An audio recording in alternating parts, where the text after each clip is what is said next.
All right, Wendy, who have you got for a guest? We've got Brad from Leadslingers Whiskey on the line. Brad, what's going on, brother? Not a whole lot. How are you doing today? We're just sitting here having all kinds of fun. We're going to talk for a couple hours on radio. How about you? Yeah, I'm just kind of enjoying a lazy Sunday here in Nashville, spending some time with family and just taking it easy.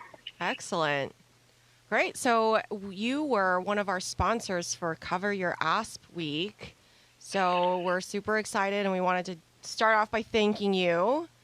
So tell me about how you got started with creating a whiskey company. Yeah, well, I mean, believe it or not, it's a kind of a long story. I was in the Army for a little while and made some really good friends, and had the experience that a lot of guys get out of being in the Army. And I got out, and I was a cop for a little while. My best friend from the Army joined the same police department I was in, and we did that together for a while. And then, I ended up getting kind of burnt out, as people do. And I moved on and went to school again and used my GI Bill and actually got an accounting degree. Oh. So I went from being a paratrooper to a midnight cop to an accountant sitting in an accounting firm. So, that didn't really work out. So I lasted about 2 years sitting in a cubicle, and, it just wasn't for me. During that time, my buddy from the Army, he went back in the service and ended up meeting up with the guys that started Black Rifle Coffee, nice. Matt Best and Jared Taylor, those dudes. Great coffee, by the way. Yeah, great dudes. And he called me up one day and he said, "Hey, we're starting a company. We need somebody to run the books." And so I was like, "Well, yeah, I'll do it. We'll see what happens." And so from there, we started. It was actually a T-shirt company. We started at first, Article 15 clothing. But we kind of got that bug for entrepreneurship and being your own boss, and I had a great opportunity to kind of be active in the veteran community, and really kind of formed a really cool thing where we had veterans and first responders and police officers and their families and their supporters, and everybody just kind of came together. It was a great community, and so we decided, let's do something else, because T-shirts are just one thing, and so just having some good connections, and we decided, let's try making whiskey. We've all for better or worse, spent a lot of money on whiskey, in our lives. So maybe we should make some of that back. Why do I see you guys sitting on couches, big fireplace, smoking cigars, drinking and sipping on whiskey? Say, I bet we could make good whiskey. What do you think, right? Yeah, I mean, it was actually kind of close to that. I mean, I was, it just seemed like a no-brainer because it was just, we're all, whiskey fans. And so, we actually had a buddy that had a small distillery with some extra capacity in Oklahoma City, or just outside Oklahoma City. And, I finally, when I had my fill at the accounting firm, I actually, I walked out of there on a Friday and I was on a plane on Saturday, Nice. Going out to Oklahoma to meet with Garrett and to see if we could, work together. And from that point on, we just kind of hit the ground running with Leadslingers, and it was kind of, again, like all this kind of came naturally. Whiskey is something that not only do you have to have a good product, but you got to have a story to go with it. Right. Yeah. People like to have, people like a story. They like a story with their whiskey, and especially if whiskey for me is kind of a social thing. It's best enjoyed with a buddy. Oh yeah. And so sometimes that's where the conversation starts, is whatever bottle you're drinking out of, like what's the story. So it became a good way for us to kind of, put our personal stamp on it. That's a big thing for me. Everything you see in that bottle is what I believe. Yeah. So we don't mince words. So that brings me to a quote that you have on your website. So it says, "And that is why Leadslinger's name is devoted to the Second Amendment and all Americans who exercise it. Like those who stood at Lexington and Concord as the British tried to seize their arms and said, 'No, you understand that freedom exists as long as you are willing to defend it.' Like the men who tamed the West, you understand that you and you alone are the master of your faith, pursue happiness, and terminate any who threaten your life or liberty. Leadslingers salutes you. America salutes you. Now pour a shot of boldness forged in the minds of battle-hardened patriots and enjoy. Wow. So tell me about that. Yeah, how'd that come about? Yeah, we actually have a couple dudes on our team that are pretty good wordsmiths. And again, it was a matter of how do we convey, who we are through this product and what do we believe and where do we stand with things. And I think that all those things you just read, I mean, there's nothing extreme or out of bounds or strange about any of that stuff. I think that that passage is a good encapsulation of what it is to be a free man living in, in my opinion, the greatest country that's ever been on the face of this earth. And so that was just the best way to convey it, I guess.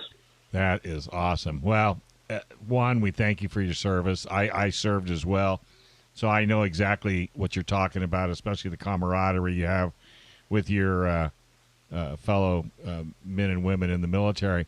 But let me ask you this, okay? So you never made whiskey before, but you had a guy that was doing a distillery. How did all your minds get together, and did you make a totally different whiskey than what was being made in his little brewery? Yeah, so I'm the point man, right? So I run all the day-to-day operations, on our business side. As it's pretty much been, especially the decisions of how to make the product and what it's going to be, it's pretty much all just been left up to me. That was kind of when we kind of figured out how to work together, everybody kind of took their piece of what they're best at, and everybody's pretty content to let that guy do what he's supposed to do. So it's, hey, let Brad do it. Brad will do it. Let him do it, right? Yeah, pretty much. That's pretty much how it worked out. And, it works out. I mean, again, we kind of fell back on, all of us came from, infantry and special operations backgrounds. Right. And, in that world, everybody has their job and you're expected to do your job. And more importantly, you're trusted to do your job. Right. And so that's kind of how we've operated as a company, is everybody just kind of trusts the man to their left and right to do what needs to be done. And we just communicate that, and, it's been successful. I'm sorry, go ahead. I was just going to say, how many tastings did you guys have to go through till you finally hit the right product in your minds? Surprisingly, it wasn't as many as I thought it was going to be. You were hoping. You were hoping. Yeah, right. Just can't quite get it right, man. We got to keep on doing it. What it ended up being is fortunately, Garrett, our distiller, he had, several, mash bills kind of in his back pocket that he was, toying with and thinking about. And so I was able to kind of go through several of those actually fairly quickly. Frankly, there were some that were just right off the top, not going to happen. Right. And then it became like, you get the handful that's okay. This is where it's going to be tough because, for me, like, everybody's taste in whiskey is a little bit different. Sure. And there's some people that prefer kind of a sweeter whiskey. Some people prefer a lot more, heavy oak flavors. Some people, it's just all these different, there's many different tastes in whiskey as there are people. So for me, it was like having to kind of forget about, okay, I like this a lot, but, probably that's going to reach a lot more people, knowing that maybe my tastes are a little bit, I can't think of the word, like just different from others. Yeah. Finding a product that will appeal to most people. So that was probably the bigger challenge that I had in when we were selecting which mash bill to go with is kind of being able to put your own biases aside for a little bit and figure out what's probably going to be the best product for everybody. And that's not easy to do because you're absolutely right. No two tastes are the same. And what I might like, Wendy may not like it, but then, maybe Brendan would like it. So it's really a hard line to follow. And the other thing I always love, when somebody tastes something for the first time, like, for example, my wife does not drink a lick. But every once in a while, I'll have a cocktail. I'll say, here, try this.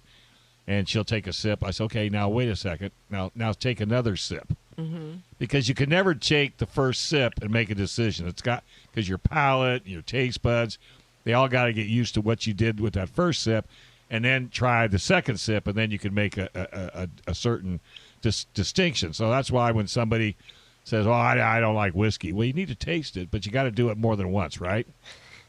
Yeah, absolutely. And there's actually a technique to tasting whiskey. as well. You know, I mean, some people just like to throw it back, but No. if you really want Getting offended. Yeah, if you really want to get the whole palette of flavors that you can get, you know, you kind of, I mean, like the way I do it is you just kind of take a sip and hold it in your mouth and hold your breath for a little bit, and just kind of let it linger, then swallow, then exhale. Right. And Exactly. that's the best way to kind of get that full, you know, you get the nose, you get the middle part, and then you get the back end.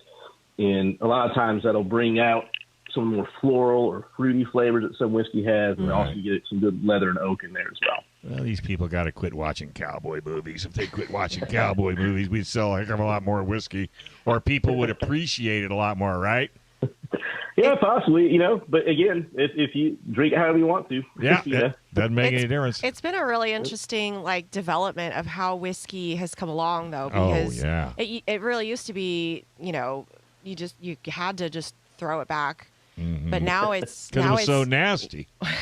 That was what it was. well, now it's like as complicated as wine tasting Yes. is. There's different levels, Oh, different, sure. you know, different Sommeliers flavors. that do whiskey and everything else. You know, bourbon is in rye whiskey. I mean, you know, I love a good rye whiskey, and that's really the original American whiskey. That's what George Washington made in Mount Vernon. Right. You know, bourbon has come on really strong, you know, and it's an American whiskey. And the world over, you know, bourbon was always kind of, you know, the stepchild, right? I mean, everybody was talking about Scotch and Japanese whiskey, you know, being the best, yada, yada, yada. Like me personally, I need to make a friend that has a good Scotch collection, because I've yet to find one that really, you know, has that light bulb go off over my head, you know, where I finally get it. I mean, I've had some, but, you know, I need somebody to kind of guide me through that. But otherwise, it's going to get real expensive. That's all there is. Right, exactly. You get real expensive, and you know, so far, like I just, you know, it's just not my thing. I think maybe people are finding that bourbon's a lot more accessible to new whiskey drinkers than Scotch or Japanese whiskey. I know. Well, Hey, we'll talk about that a little more in the next segment. absolutely. We're going to take a quick little break. We'll go ahead and come back with our guest. You want to introduce him again? Yeah, we've got Brad from Leadslingers Whiskey, who is telling us a little bit about the history of their company and also about whiskey in general. Yeah. So how'd the name come about? Well, again, it was just someone just had an epiphany, and you know, like, well, how do we, you know, I mean, we wanted it to be kind of fun, right? I mean, it didn't need to be something super serious, you know, like some sort of estate whiskey or something like that. Right. You know, and we had toyed with some ideas before, and it just made sense. Just like I said, I mean, we all came from, you know, infantry and special operations background. We've all did multiple trips to Iraq and Afghanistan, and so it's who we are, right? I mean, that's exactly who we are. Yeah, I love the name Leadslingers. I think that is just cool as heck. I'll have to take a look at a bottle of whiskey and see what the logo looks like, because I'm sure that's just about as cool. It's beautiful. We actually got to give away a couple of. You didn't bring any? Well, maybe next time. By the way, Brad, I do 5 hours of radio, and I was telling Wendy off air, I have this 1 hour. It's just called Yakking with Dave Stahl, and it's just a whole hour. And I would love to get your contact info and have you come back, and I'll be happy to donate an hours of time just talking about Leadslinger, because I think it's a really important topic, and a lot of people are truly in the dark when it comes to, you know, whiskeys and bourbons and scotches, and, you know, the ones that know, but the ones that don't know, and they'd like to learn. So if you want to do that, we could have some fun. Yeah, absolutely. Anytime. Yeah, cool. So, speaking of bourbon and whiskey and scotch, so I actually don't drink at all, but if I'm correct, bourbon is only made in Kentucky, right? Is that correct? Well, that's semi-correct. Yeah, sort of. It's a misconception. So, you know, I get these emails every now and then from people, you know, kind of scolding me because we're not made in Kentucky and we shouldn't call it bourbon. And then I, you know, have to politely educate them a little bit. So what it is that to be legally called bourbon, it's actually a set of rules set forth by the federal government. Wow. And so to be legally called bourbon, it has to be just made in the United States. And it has to have a mash bill that's at least 51% corn, and it has to be aged in new, unused American white oak barrels. And that's what those are the things you have to have to be called bourbon whiskey in the United States. So it doesn't have to be made in a particular state. That's the criteria. Well, what about Scotch? So Scotch, technically, so that's actually, they have their own set of rules in Scotland, but to be Scotch, it has to be made in Scotland. Anything that you taste that, you may call it Scotch or something, like, for example, my wife is actually from Spain, and that is not a whiskey culture. They're a wine culture, and they've got some beer going on. But there's like one distillery in the entire country, and the whiskey they make tastes a lot like Scotch because it's Scotch style, but it's not made in Scotland, so they can't call it Scotch. Gotcha. Interesting. Okay, so then we got bourbon, and then what about whiskey? So you can, whiskey is, it's made from grain and it's aged in barrels, so you have single malt whiskeys, Irish whiskeys. Australia apparently has an up and coming Scotch style whiskey distilling industry growing down there, I think in Tasmania. So that's really, if the whiskey is connected to a region like Scotch or even, bourbon or something like that, each country is going to have, definitions kind of to sort of protect what they would consider their national style of whiskey or whatever. So Kentucky is pretty much the whiskey capital of the United States, even though there's a lot of, obviously there's a lot of other places where it's made. But what do you think the international perception of American whiskey is? It's growing. Again, like I mentioned, my wife's from Spain, so most of my international experiences is traveling there and visiting with her family. And, I noticed whiskey when we're there, and it kind of struck me one day kind of what we're up against competition-wise, because I was out with some family members and, back in the good old days when bars stayed open as late as they wanted to and you could go everywhere. And it was probably about 4 o'clock in the morning. We kind of stumbled into this little bar in this tiny town that my wife grew up in. And the bar is actually below the street, right? So you have to go down some stairs. It's below the street. And we walk in, and the first thing I see is a giant lighted old number 7 Jack Daniel's sign.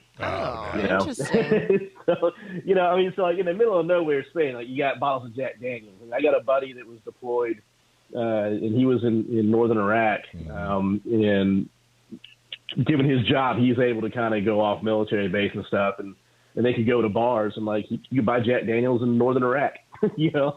Does it taste the same though? It should. Once whiskey goes in because like Coke, once whiskey goes in glass. Coke should be and good to go. Coke and stuff, or even like American beer is different in other countries. So sure. So I think I think my husband actually told me this story. In Spain, soldiers would order a Bud Light, but it's like a 9% beer or something there. It's 3.2. Remember 3.2? Here or there? Over there.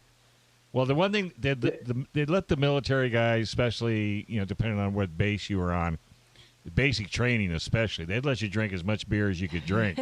But it's 3.2%, and you couldn't drink enough to get hammered. But they were all young kids. We were just joining the military and sitting in the PX, right, Brad? Yeah. When I went through, they had us locked down pretty good. But once I went to airborne school, you got nights and weekends off. So like that's when the dudes were trying to drink all the beer they get their hands on. Well, of course, I was stationed in Kentucky, and a lot of people don't realize what's the percentage of Kentucky that's dry. I'm not sure. It's a pretty high number. There is. That's kind of a unique thing you find across the South, really. I'm here in Tennessee, and we've got a lot of dry counties that are all over in East Tennessee in the mountains. Yeah, can you believe that, Wendy? Here's Kentucky, the capital of the world, but yet I think it's 80% of the counties dry. So you could not, you can't go out and sit down and have a drink because it just wasn't there. It's kind of the Bible Belt, I think, had a lot to do with it. Yeah.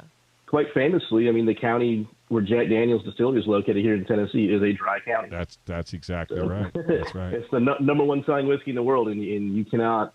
There's no liquor stores there. Hey, by the way, since you're in Tennessee, make sure you go to the Chattanooga Motor Car Festival's coming up in a couple of months. If you haven't been, it's absolutely amazing. I'll have to look into that. I love Chattanooga. It's a fun place to hang out. It's really, I love that place. So what? How many different types of bourbon do you make, or is it just a one style, one flavor? Yeah, so we do just one single bourbon. You'll see it in two different labels though. So we have our main line label, but then also we do a thin blue line version, and we use some of the proceeds from that to assist law enforcement any way we can. Nice. We got that idea back. I think it was 2016 when, I don't know if you remember or not. I think there was like 5 Dallas police officers got assassinated in one day. They were just doing their job, and I had a background. I mean, I was a cop for 6 years. My buddy was with me for a couple of years. We had another guy that was border patrol for several years, and so that kind of hit close to home. Mm-hmm. And we all felt like we needed to do something. And so we came up with this label. The first batch we sold sold for $100 a bottle online, and we sold a whole pallet of it in about 7 minutes. Wow. And so that was $36,000 raised for the families of those officers. That's awesome. And we realized, that's amazing. we realized we had something. And so we changed the label up just so the people who bought those $100 bottles have something special. But we changed the label up a bit. We've been selling it ever since. And so it's the same bourbon is in our main bottle. It's just labeled differently to kind of let you know that if you buy that bottle, you will be helping, a cop somewhere down the line or his family. Okay, so you got Leadslinger Bourbon Whiskey, and by the way, at Cass Carter's, it's only $37.99, which is extremely well priced. What's the Blue Line Bourbon? What difference is that between the other one? Yeah, and that's the one I was just describing. Okay. It's the same liquid in the bottle. We just do something different with the proceeds from it. Same thing with Fighting Spirits? Fighting Spirit is our rye whiskey. It's 100% rye mash bill. And honestly, it's probably my favorite product that we do. Yeah. I like a good rye whiskey. This one, it drinks a lot like a high rye bourbon, really. So you get a lot of the rye flavor, not quite as much of the rye spiciness as you get from some rye whiskeys. Okay. Pretty nice oak flavor to go with it. We have that. We do a cinnamon whiskey called Napalm. That's for Wendy. That's the one I'm going to get for Wendy. Oh, yeah, for the non-drinker. Cinnamon or napalm cinnamon. Can you imagine? It's good. It's good. It tastes like, you know those little red hot candies you get in the movie theater? I knew you were going to say that. It's exactly awesome. Like those. Yeah. So we got that. We do a spiced rum. Spiced with actually fresh Mexican vanilla beans, so it has a nice vanilla flavor to it. Okay. It was great in the cocktail. And then we got a vodka out. And it's, really?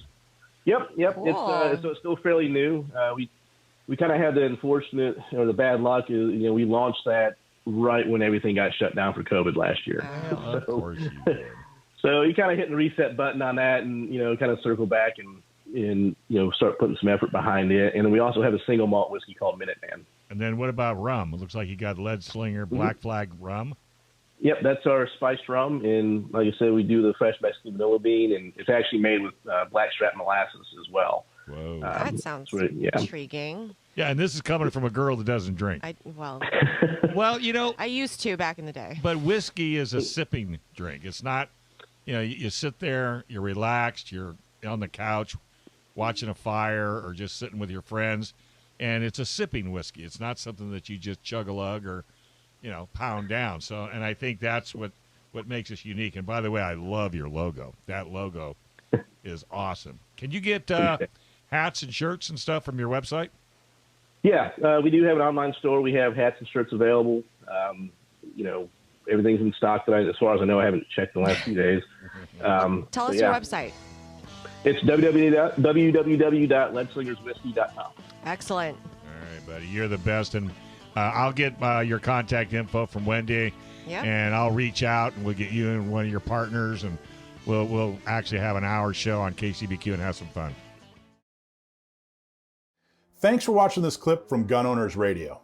You can watch us live every Sunday from 4 to 6 p.m. California time, right here on our YouTube channel, or if you're in the San Diego area, you can listen to us on 1170 a.m. We're also available on your favorite podcast platform for free. Don't forget to like and subscribe so that you can help restore and protect the Second Amendment, not just in California, but across the country.